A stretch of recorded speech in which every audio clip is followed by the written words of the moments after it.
Hi Hello, mga mga kalag! kalag! Hi mga kalag! Hello, mga kalag! Hello, mga kalag! A minute in the life. Sa Duha ka Laagan. I like the lighting. The interior is really, it's actually simple but chic, elegant.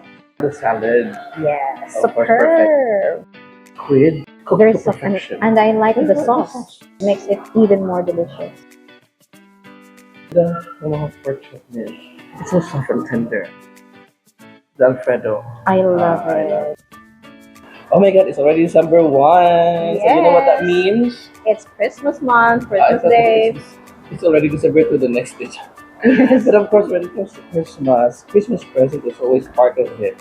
So Miss Esther, what's the best Christmas present you received? Sir, I think the best one is my 13th month. Yeah, I do agree.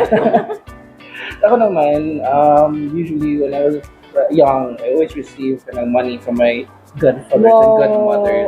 My godmothers and godfathers, Yes. I don't know where they are. But I think it's about time for you to call the Okay, manawagan.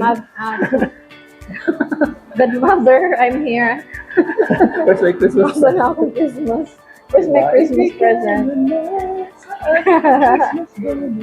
So how about you, mga kalags? What's the best Christmas Yes. present you've received? Share. Comment down below. Okay, share na. Nayo na. Now na.